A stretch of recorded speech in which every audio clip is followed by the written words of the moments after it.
What's up, Bucs fans? Welcome back to the Parlay podcast here on the Sick Podcast Network for another Cannon Fire clip. Today we're going to be talking about the Bucs team individual awards. Who's going to get what? Who's going to be the most MVP on offense? Who's going to be the MVP on defense? All that, more comeback player, most improved. We'll get into all those awards, who I feel like is going to win them, and more after the break. Turn up your volume. Because you're about to listen to the Sick Podcast. Pirate Parlay.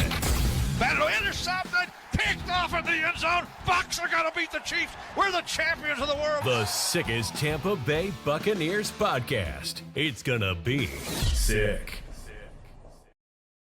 Welcome back to another Cannon Fire clip here on the Pirate Parlay podcast on the Sick Podcast Network. I'm your host, JC Allen. Like, subscribe, turn on notifications if you're listening to this in podcast form. Appreciate you as always.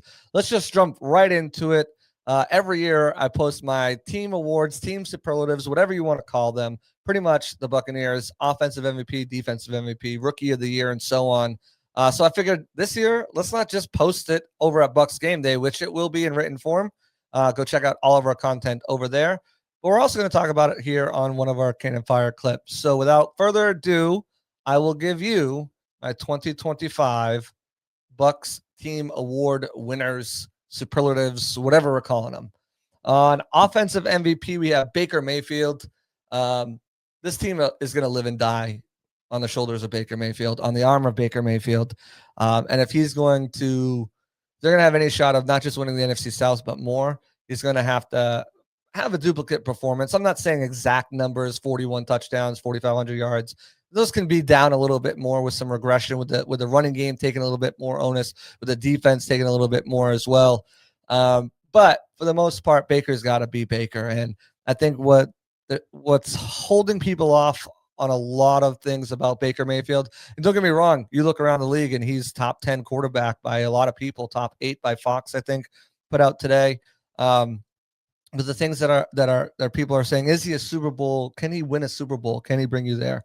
Has just been the consistency of this guy's career. I mean, 8 head coaches, 9 offensive coordinators in how many years? 7 years? Like that's a lot for anybody. So there's questions again, because the offensive coordinator is not the same guy as it was last year with Josh Grizzard coming in for Liam Cohen. But the good news is it's the same system. It's the same team. It's the same playbook. Terminology is different. New wrinkles are in there. They're bringing back everybody in offense and adding Emeka Egbuka, which adds a new wrinkle that they didn't have. I think Baker's going to be fine. I think he'll get close to those numbers that he had last year. But more importantly, I think he's the right guy for the job that can lead them not only to the playoffs, but maybe even further than that. On the defensive side, I couldn't pick. I went through Hassan Reddick and Antoine Winfield Jr. and Vita Vea. I couldn't choose, because I think there's going to be 2 young kids on this team that are going to step up and show out this season, and maybe even make a Pro Bowl. More on that in another video. But Kalijah Kancey and Zion McCollum, I just think they're both primed for a great year, and part of the reason is the guys I mentioned: Vita Vea, Hassan Reddick, Antoine Winfield Jr. With Reddick's addition to the defensive line, in addition to Vita Vea, in addition to Yaya, who's looked excellent throughout the summer, it makes it really, really difficult to figure out who you're going to try to take away. And I feel like that's the same way in the offense, right? With all the weapons, who do you take away? The defensive line, who do you take away? You're going to take away Vita Vea, which ESPN just put out their biggest top 10 snubs from their top 100 list. And one of the NFC coaches said that the first thing they do when they flip on the defense is they're like, where's Vita Vea? And they start game planning for him at this stage of his career. So if they're double teaming and game planning Vita, you're leaving Hassan, Kancey, and Yaya wide open. Hassan will probably face some double teams with tight ends. And I think just opens up so much for Kalijah Kancey. He said he wants to lead the league in sacks this year. I don't know if that happens, but I think he'll try his damnedest to get pretty close. And I just think Zion McCollum, everything's going to click for him this year. He showed it in spurts last year, and then all the injuries happened, which made it super difficult for him to continue to play at the level that he wanted to and take those risks. I think with Antoine Winfield healthy and the depth that they accrued there, I think it's going to be really prime for him to have a breakout season. And hey, he's next up in line to get paid, I think. So after Luke Gedeke just got the bag, he's one to watch. My special teams MVP is Chase McLaughlin. He's just one of the league's most underrated yet consistent kickers and just gets overlooked every year. Riley Dixon was a close call because just how bad the Bucs punting was last season. I think he's gonna be a weapon setting up field position. And I think we get to see a couple returns in the kick game. Early looks like it's gonna be Cam Johnson back there, but I don't think Tez Johnson might take that at some point and maybe take one or two to the house. So but Chase McLaughlin rules supreme there. Offensive rookie. How can it be anybody other than Emeka Ibuka? Like I said, I think Tez Johnson is going to do some fun things this year, but Emeka is just so special. He was the most pro receiver coming out of the draft. You guys heard me gushing about him over draft season, but didn't think he'd get there at 19, so didn't really expect him to be there. But even with Chris Godwin, when he's back, I think it's going to be. But without him there, I think he's just going to feast and make the most of his opportunities. He's already been called Chris Godwin Jr. by Mayfield, by Jason Light and Mike Evans, and Mayfield compared him to current day Amon-Ra St. Brown. The sky's the limit for him, and I think he'll be in conversation of the rookie of the year as well. 60, 70 receptions, 850 plus yards, and 6-7 touchdowns doesn't seem out of the realm of possibility to me for him this year. So he's a guy that I'm super high on, and I think he's going to win that offensive player of the year for the Bucs. And on defensive rookie, let's go with Jacob Parrish. All he did was come in and as a rookie and win the starting nickel job. From the moment he hit the field, he was out there showing off his playmaking abilities. Day one, he had a pick six, rookie mini camp. He's had an excellent summer, displayed his ability to be a difference maker on the defensive side of the ball in preseason, pass deflection, tackle for loss. He may not have the hype that Benjamin Morrison did coming, but he's going to be a great player for the Bucs for a long time in the slot. Best free agent acquisition, the guy who I mentioned that's going to open up things for everybody else is easily Hassan Reddick. They haven't had a verified pass rusher since the Super Bowl year with Jason Pierre-Paul, JPP rather, what I was thinking, and Shaq Barrett. You bring in Hassan Reddick. The attention he's going to command automatically just going to help open things up. I think last year was an anomaly. It was the Jets. That's what I'll leave it as. Traded for a player who wanted an extension. But he's got the ability to create turnovers too. 17 strip sacks in his career, 4 straight years of 10+ sacks. I think he's going to be that guy for the Bucs. Open a lot of things up. Comeback player of the year, Antoine Winfield Jr. It was a bad season for him. Getting injured in the last play of the game on week 1, and that led to him being out for several weeks and come back to week 6. And even then, he just wasn't the same ever. He's healthy now. You can see that. And I think he's going to get back to his all-pro form this year, especially with the additions to the secondary. It's not going to be all on him, and he should be able to free him up to fly around and make plays. So I think Antoine Winfield gets that comeback player of the year. Breakthrough player of the year, it's back and forth to me between a few player. One, Luke Gedeke. I think he can, break through to the next level. I already think he's a top 5 guard. Can he break through to that top 3 level? Potentially, but I don't know if that's really breaking through when he's already there. Cody Moak was the first one that came to mind, as he finished out graded as the number 4 overall guard in the NFL with pressure rate against pressures last year, and number 1 in the NFC.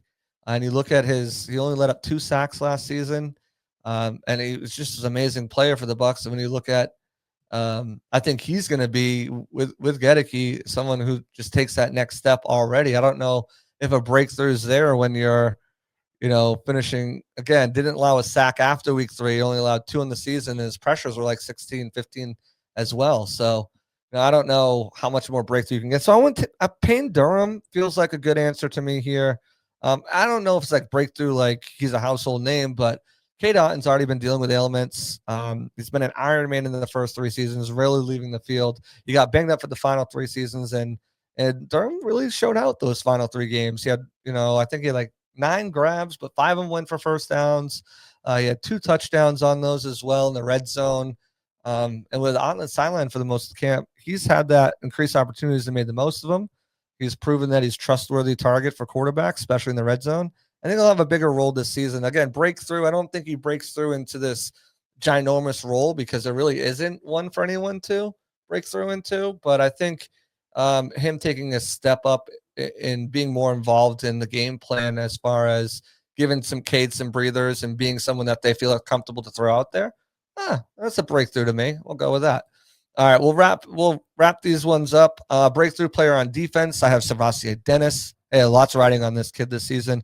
The Bucs have a ton of confidence in him, to the point where they didn't draft anyone or make a significant signing at the position.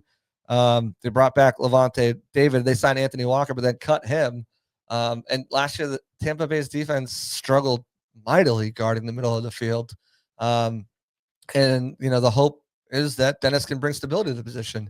Not just this season, but going forward as well. Levante David has called him, has said he could be his heir apparent, and he believes in him. So we'll see if that comes. And it's funny, always funny to me, coming out, the biggest question marks were about his coverage. Now the biggest thing Bucs fans want him for is his coverage. Final two here, most improved on offense. I've got Graham Barton there. For the most part, his season was a success as a rookie. Making that transition, I've talked about it, from left tackle to center. There were some hiccups, including in the playoff game.